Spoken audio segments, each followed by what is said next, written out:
Hi everybody, I just wanted to hop on and chat a little bit about travel and packing in a more minimalist way. Now this is something that I've often struggled with over the years, and if anyone can identify, perhaps this could be useful. So over the years, I'd say in the past decade especially, I've travelled a fair bit, and I guess in the last 15 years I've been to like 5 continents, but in the last decade 4 of them. And depending on how you travel and how long you're going for somewhere, that's going to obviously affect how much luggage you want to take. And very recently I booked a flight somewhere, and I really started thinking about traveling in a minimalist way.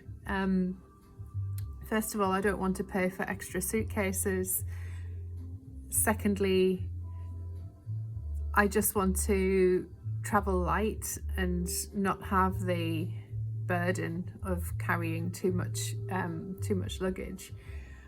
But it's a real challenge, isn't it? Because in this affluent world, this consumer world in which we live, we have so much stuff. And sometimes we want to take everything but the kitchen sink to our destination, depending on what the purpose of the trip is. Since I started scuba diving, for example, that's another story. But you've got things like wetsuits, like big things to carry. And that's just one small part of diving gear, but nonetheless, this is not a diving trip. So I started thinking about really streamlining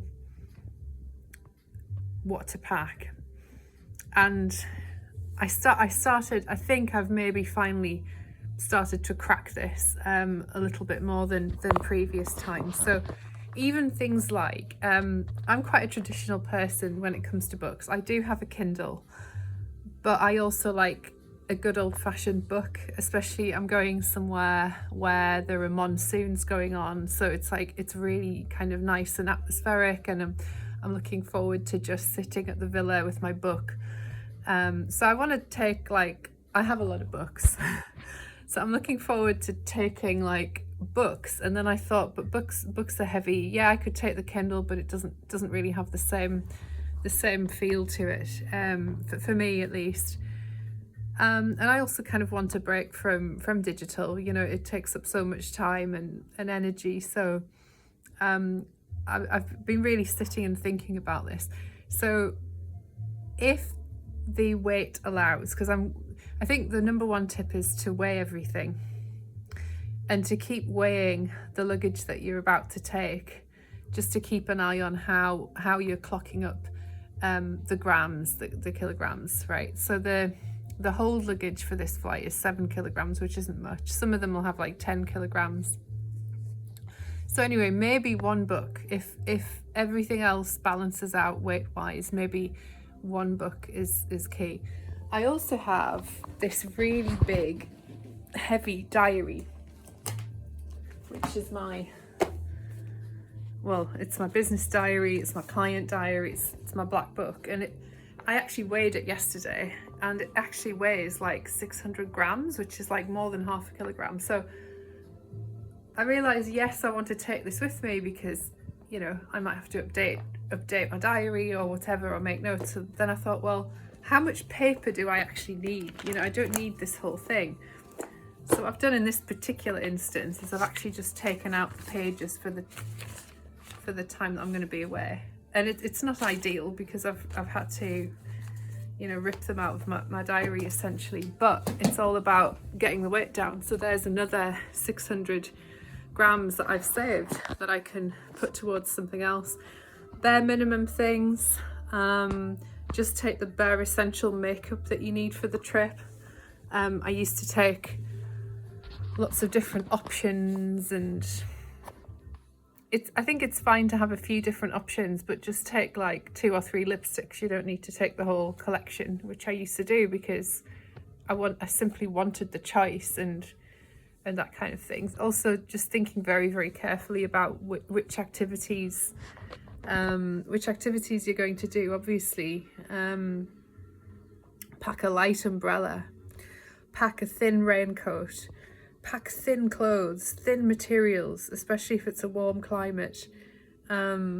Maybe one cardigan, a thin cardigan, or one, thin t-shirt if you're going to a place that has temples, for example. You might need to cover the shoulders even though it's warm. So these are just things that you kind of learn with time and experiences with these kinds of trips.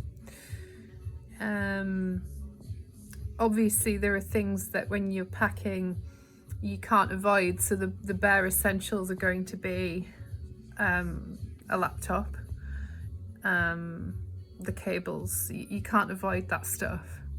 So there are things that are just non-negotiable, really. The phone itself and its respective cables, a portable charger, of course, for on the go. Things like your purse, credit cards, things that you need. Take out all of the cards that you're not going to need or that you're not going to use. I used to take everything with me, just put the big purse in the bag, but take a smaller purse. Perhaps take a small coin purse. That's always useful. So I've actually decided to just make it really fun and also enjoy the experience of streamlining, of becoming more minimalist. Also things like makeup removers. I used to take bottles with oil and stuff in them, so I didn't have to buy it there, but then you'd run into trouble with weight and liquids and things like that at the airport. So just have a thin pack of wipes. Now yesterday I actually bought this pack of wipes that like to cleanse the face, but it's actually really heavy. It's actually really, really quite heavy. These are obviously for travel, but I'm actually going to streamline that further by just getting a thinner pack with the exact amount of days that I need for the trip. Again, it's just another way of saving a few grams. A friend of mine was asking whether I'm taking my guitar, and I would absolutely love to take my guitar where I'm going. But again, is it essential? One could argue yes. But a lot of places when you travel actually have musical instruments, or you might find a music shop along the way. So that's something else I was thinking about, is don't necessarily take your instrument with you, not necessarily, but debatable depending on what the purpose of the trip is. What else? So yeah, I've talked a little bit about clothes. Obviously reusing clothes if you can. If you can wash somewhere, have a wash facility. I also have like a portable washing line that you can take with you. Still a bit heavy, but it is an option, especially for a longer trip, is to take a portable washing line, and you can just clip it anywhere. It's very, very useful to you can kind of wash your clothes or your undies and things like that, and just reuse things. That's key. What else? Talked about makeup, talked about clothes, talked about books, keeping it to a minimum. Travel guides is a tough one. Again, yeah, we live in a digital world. I am quite traditional. I sometimes like to have brochures. Just rip out the pages, or extract the pages of where you want to go. Or even better, and this also helps you to get organised for your trip, is to read the books beforehand if you possibly can. Because I would usually read them on the plane. That's kind of part of the excitement, is to read these things right before you arrive. But scrap that. Just read what you want beforehand, and then make some notes of key places you want to go. And then, of course, transfer those to your Google Maps on your actual phone and save them in a new destination folder. So obviously digital is the way to go, but you can have like a thin notebook with with the key information, like your hotel reservation and key phone numbers and things like that, things that you'll need for customs and immigration as well in a lot of places. Obviously things like your passport. Take copies as well, that's another thing. This is kind of extra luggage, but take copies of your IDs, leave some in your home and take some with you, because you never know when you're going to need it. If you're going to need it, obviously have it in a separate place to your main ID. Have a body belt if you're going somewhere that's potentially dangerous, or just have one anyway. So these are also ways that you can streamline your luggage and have essentials with you. But the great thing about it is that you can really have fun with it. So that's something as well, because like some of us, like when we're tired or we've traveled a lot, you know, packing becomes kind of a mundane kind of thing.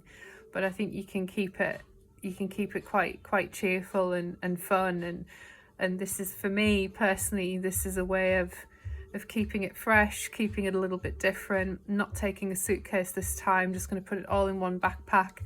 The dimensions are very restricted, and I think this is also a really good hack for travelers in general, to bypass any of these airline extra surplus charges, which are very sneaky because they can catch you with this at the airport.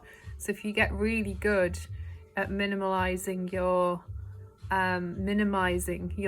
luggage, it's also a good way to just combat the rip-offs at a lot of airports and that the airlines are all partaking in. What else? Obviously take some practical things, like I always recommend sticky tape. You never know when you might need it. Maybe paper clip to keep things together. Obviously think about hair. Are you going to go into any waterfalls? You know, do you need swim gear? Are you going to be ocean swimming? What kind of swimming are you going to do? But yeah, keep clothes to a minimum. It is really hard though when you're going to a place with varied weather, or like a rainy season or whatever. Obviously have a pair of thin long trousers, have shorts, tops, bras, whatever, but again, keep them to flexible sports bras, something that you can wash easily and kind of hang on your balcony wherever you're going. What else? I think that's about it.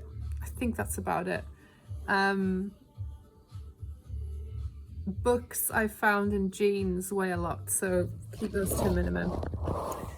And yeah, I hope this has helped for anyone who has struggled over the years, such as myself, to streamline their luggage, because I think it's very symbolic. Like it's really nice not to carry so much baggage around when we're traveling, because it'll come back to bite us, even if we have those options of paying for extra luggage and worrying about it later. You still need to lug it around. So I'm looking forward to this new experience of having the least amount of luggage possible, and it's just a way of continuously improving ourselves all the time, and also reassessing what we actually truly need when we travel, and also how the experience is going to be so much more light and mobile as well, just to be more mobile in general. That's it. Thanks for watching. This is an unexpected vlog, but I think it's useful. It might seem like obvious advice to some, but it's a creative process, streamlining luggage. Thanks for watching. Bye.